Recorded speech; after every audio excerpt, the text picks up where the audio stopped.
મિત્રો, Iran America વચ્ચે હવે આરિયા પાર થવાનું છે. ભારતના ટેરિફ મામલે ટ્રમ્પે તાત્કાલિક મોટું એલાન કરી દીધું અને સોના ચાંદીના ભાવમાં ભીષણ હાહાકાર મચી ગયો છે. આજે વાત કરશું કેટલા રહ્યા સોના અને ચાંદીના ભાવ અને આગળ શું થવાનું છે તેની. તે પહેલા જે મિત્રો નવા હોય પહેલી વાર વિડીયો જોતા હોય તેઓ ખાસ ચેનલ સબસ્ક્રાઈબ કરવાનું, ફેસબુકના મિત્રો પેજ ફોલો કરવાનું ભૂલશો નહીં. ઈરાન અમેરિકા વચ્ચે ટેન્શન હજુ યથાવત છે અને આજે જીનીવામાં ઈરાન અમેરિકા વચ્ચે અણુશસ્ત્રો મુદ્દે ફરીથી વાતચીત થવા જઈ રહી છે અને આ વાતચીતનો જે ત્રીજો રાઉન્ડ છે આજે શરૂ થવાનો છે. તે પહેલા બંને પક્ષોએ આશા વ્યક્ત કરી છે કે તેમાં સમાધાનના પગલાં લેવાશે અને કોઈ પોઝિટિવ નિર્ણય આવશે. ઈરાનના વિદેશ મંત્રી અબ્બાસ અરાઘચી બુધવારે સ્વિટ્ઝરલેન્ડના શહેર જીનીવા પહોંચી ગયા હતા અને આજે તેમણે વાટાઘાટો સફળ થાય તેવી આશા વ્યક્ત કરી. દુનિયાભરની નજર અત્યારે ઈરાન અમેરિકા વચ્ચે થઈ રહેલી આ વાતચીત ઉપર છે. વાતચીતની સાથે અમેરિકાએ ઈરાનને ધમકીઓ આપવાનું ચાલુ રાખ્યું છે. આજની જે વાતચીત છે તે આ મુદ્દો ઉકેલવા માટેનો છેલ્લો રાજદારી પ્રયાસ છે તેવી ધમકી અમેરિકાના ઉપરાષ્ટ્રપતિ જેડી વેન્સે આપી દીધી છે. તેમણે કહ્યું છે કે ઈરાને અમેરિકા દ્વારા જે લશ્કરી કાર્યવાહી થઈ શકે છે તેમના ઉપર તેનો ખતરો છે, તેમણે ગંભીરતાથી લેવો જોઈએ. જો ઈરાન આવું કરશે તો આગળ વાંધો નહીં આવે. પરંતુ તેમણે અમેરિકાના ન્યૂઝરૂમને એ પણ જણાવ્યું હતું કે વિશ્વના સૌથી પાગલ અને ખરાબ શાસનને પરમાણુ શસ્ત્રો રાખવા તમે ન દઈ શકો.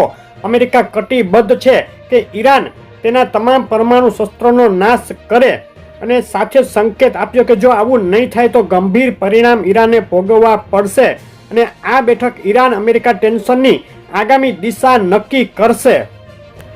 જો આ વાતચીત વિફળ થાય તો સીધો હુમલો કરવાની અમેરિકા તૈયારી કરી રહ્યું છે. તણાવ અત્યારે ચરમ સીમાએ છે. અમેરિકાએ તેના શક્તિશાળી યુદ્ધ વિમાનો F-15 અને F-16 ઈરાન તરફ રવાના કરી દીધાના સમાચાર પણ મળી રહ્યા છે. ટેરિફની વાત કરીએ તો સુપ્રીમ કોર્ટે અમેરિકાની જે નિર્ણય આપ્યો, ટ્રમ્પે જે આડેધડ ટેરિફ લગાવ્યા હતા તેને રદ કરવાનો. ટ્રમ્પે કહ્યું છે કે હવે કોર્ટનો જે આ નિર્ણય છે તે બ્રાઝિલ, ચાઇના અને ભારત જેવા દેશોની જીત છે. આ દેશો એવા દેશોમાં સામેલ છે કે જેઓ અમેરિકામાં શિપમેન્ટ કરવા એટલે કે નિકાસ કરવા માટે હવે ઓછા ટેરિફ તેમને લાગશે, મોટો ફાયદો તેમને મળશે. ટૂંકમાં અમેરિકાની જનતાને એક રીતે ઇમોશનલ બ્લેકમેલ કરવાની ટ્રમ્પે કોશિશ કરી અને પોતાની વાત સાચી ઠેરવવા માટે, પોતાના ટેરિફ સાચા ઠેરવવા માટે જે સુપ્રીમ કોર્ટે નિર્ણય આપ્યો છે તે ખોટો ઠેરવવા માટે આ વાત કરવામાં આવી હતી અને પોતે હજુ પણ કોશિશ કરશે કે ટેરિફ નીતિ જે છે ટ્રમ્પની પોતાની તે આગળ પણ ચાલુ રહે, તેના માટેના શક્ય તેટલા તમામ પ્રયાસો પોતે કરશે તેવું પણ ટ્રમ્પે અમેરિકાની પ્રજાજોગ જે સંદેશ હતો તેમાં કહ્યું હતું. આ બાજુ જે ભારત અમેરિકા વચ્ચે ટ્રેડ ડીલ થઈ અને અમેરિકાની સુપ્રીમ કોર્ટે ટ્રમ્પ વિરુદ્ધ નિર્ણય આપ્યો, ત્યારબાદ ટ્રમ્પે એક એવું એલાન કર્યું જેનાથી ભારત અમેરિકા ટ્રેડ ડીલ ઉપર જોખમ ઊભું થઈ ગયું છે. ટ્રમ્પે ભારત ઉપર 126% સોલાર ઇમ્પોર્ટ ડ્યુટી લગાવી છે. એટલે કે ભારતમાંથી અમેરિકામાં જે કોઈ સોલારનો સામાન એટલે કે સોલાર પેનલથી લઈ અને રો મટીરિયલ જે નિકાસ થાય છે તેના ઉપર 126% ડ્યુટી લગાવી દીધી છે, ઇમ્પોર્ટ ડ્યુટી. હવે આ જે નિર્ણય કર્યો છે, ટ્રમ્પે એલાન કર્યું છે, તેને લઈને ભારત અમેરિકા ટ્રેડ ડીલ પાટા ઉપરથી ઉતરી જાય તેવી સંભાવના હાલ ઊભી થઈ છે. ટ્રમ્પ ટૂંકમાં હજુ પણ ટેરિફ મામલે કંઈક ને કંઈક નવું કર્યા જ કરશે, જેને લઈને એવું ન માનવું કે ટેરિફનો જે ટેન્શન હતું, ટેરિફની અનિશ્ચિતતા હતી તે હલ થઈ ગઈ છે. આ અનિશ્ચિતતા વધી ગઈ છે. શેર બજારની વાત કરીએ તો આજે ભારતીય શેર બજારમાં તેજી જોવા મળી છે. સેન્સેક્સ બપોરે 11:34 112 પોઈન્ટ અને નિફ્ટી 37 પોઈન્ટના ઉછાળા સાથે ટ્રેડ કરી રહ્યા હતા. ઇકોનોમિક ડેટાની વાત કરીએ તો આજે અમેરિકા જાહેર કરશે યુએસ અનએમ્પ્લોયમેન્ટ ક્લેમ ડેટા. આ ડેટા સોના ચાંદીના ભાવ ઉપર મોટી અસર કરશે. સાંજે 7 વાગે આ ડેટા આવશે. તેની સાથે જ મોટી ઉથલપાથલ સર્જાઈ શકે છે સોના ચાંદીના ભાવમાં. ડોલર સામે રૂપિયાની સ્થિતિ ઉપર નજર કરીએ તો ડોલર સામે રૂપિયો 91 રૂપિયાની આસપાસ સતત ટ્રેડ કરી રહ્યો છે. ટૂંકમાં હજુ પણ ડોલર સામે રૂપિયાની નબળાઈ યથાવત છે. ડોલર ઇન્ડેક્સ કે જે સોના ચાંદીના ભાવ માટે અગત્યનું ઇન્ડિકેટર માનવામાં આવે છે, છેલ્લી 24 કલાકની અંદર ડોલર ઇન્ડેક્સમાં સારો એવો ઘટાડો જોવા મળ્યો, જેને સોના ચાંદીના ભાવની તેજીને સપોર્ટ આપ્યો છે. ચાંદીના ભાવની વાત કરીએ તો છેલ્લા એક મહિનાનો ચાંદીના ભાવનો ચાર્ટ તમે જોઈ રહ્યા છો.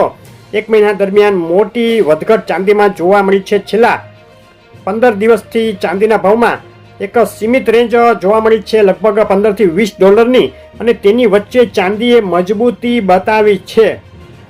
છેલ્લા એક સપ્તાહનો ચાંદીના ભાવનો ચાર્ટ જોઈએ તો એક સપ્તાહની અંદર જે નીચામાં $78 ભાવ જોવા મળ્યો એક તબક્કે 19 ફેબ્રુઆરીએ, ત્યારબાદ $90 ઉપર પહોંચી ગઈ છે ચાંદી. ટૂંકમાં $13 જેટલો ઉછાળો એક સપ્તાહની અંદર ચાંદીના ભાવે બતાવ્યો છે, મજબૂતી બતાવી છે. છેલ્લી 24 કલાક દરમિયાન પણ જે એક તબક્કે $91 ઉપર ચાંદીના ભાવ પહોંચી ગયા હતા, તેમાં સામાન્ય ઘટાડા સાથે લગભગ 88 થી લઈને $90 વચ્ચે હાલ ચાંદીના ભાવ ટ્રેડ કરી રહ્યા છે. હજુ પણ મજબૂતી યથાવત. આજે 26 ફેબ્રુઆરી ચાંદીના ભાવ પર નજર કરીએ તો આંતરરાષ્ટ્રીય ચાંદી $90 આસપાસ, 1 કિલો 98 પર, 2 ચાંદી 2,63,351 રૂપિયા, 1 કિલો 999 ચાંદી 2,67,851, 999 જીએસટી ચાંદી 2,74,551 ના ભાવમાં વેચાઈ રહી છે. છેલ્લા 3 દિવસની અંદર ચાંદીના ભાવમાં પ્રતિ કિલોએ $15,000 જેટલો ઉછાળો જોવા મળ્યો છે.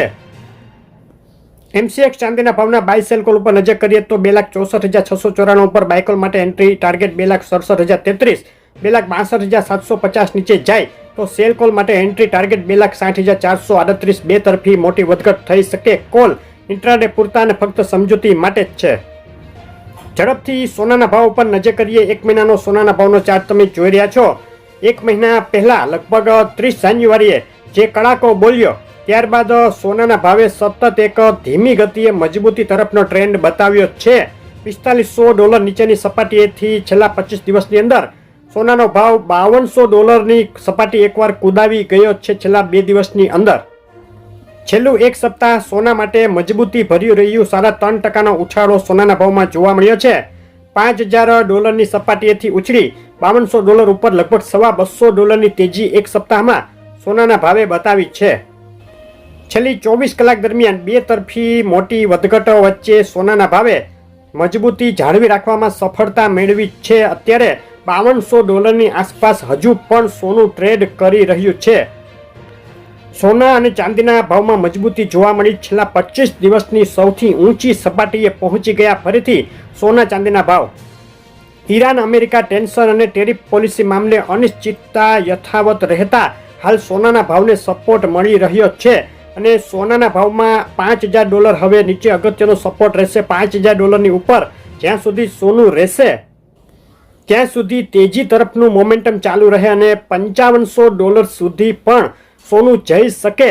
જો કોઈ જીઓપોલિટિકલ ટેન્શન વધશે, ઈરાન અમેરિકા વચ્ચે સ્થિતિ બગડશે તો, તે સિવાય $5,000ની અંદર જાય તો સોનામાં રિવર્સ ટ્રેન્ડ જોવાઈ શકે.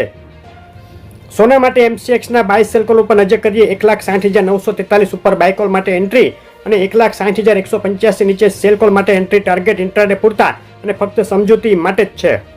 સોનાના ભાવ ઉપર નજર કરીએ. ગુજરાતના શહેરોમાં આજે અમદાવાદમાં 24 કેરેટ બિલ વગર સોનું 1,59,660, 22 કેરેટ સોનું 1,46,150 અને 24 કેરેટ વિથ જીએસટી સોનું 1,64,250 ના ભાવમાં વેચાઈ રહ્યું છે. જે વિથ જીએસટી સોનાનો ભાવ છે તેમાં ફક્ત 4 દિવસની અંદર જ પ્રતિ 10 ગ્રામે $5,000 જેટલો ઉછાળો હાલ જોવા મળ્યો છે. સુરત, રાજકોટ, વડોદરા, ભાવનગર, ભુજ, જુનાગઢ, જામનગરમાં સોનું હાલ મજબૂત છે સતત છેલ્લા 2 દિવસથી. અને આગળ જે વાત કરી તે મુજબ જીઓપોલિટિકલ ટેન્શન વધશે તો હજુ પણ સોનાના ભાવમાં ઉછાળો. જો સમાધાનના 100% જે રિઝલ્ટ આવશે ઈરાન અમેરિકા વચ્ચે તો એક કરેક્શન પણ જોવા મળી શકે. ટૂંકમાં આગળ બે તરફી મોટી વધઘટ હજુ ચાલુ રહેવાના એંધાણ દેખાઈ રહ્યા છે. ડેઇલી અપડેટ આ રીતની આવશે. જોવા માટે કોમેન્ટમાં ગોલ્ડ લખો અને તમારા શહેરના ભાવ જાણવા શહેરનું નામ લખી કોમેન્ટ કરો. વિડીયો લાઇક શેર કરી ચેનલ સબસ્ક્રાઇબ કરવાનું, ફેસબુકના મિત્રો પેજ ફોલો કરવાનું ભૂલશો નહીં. આભાર.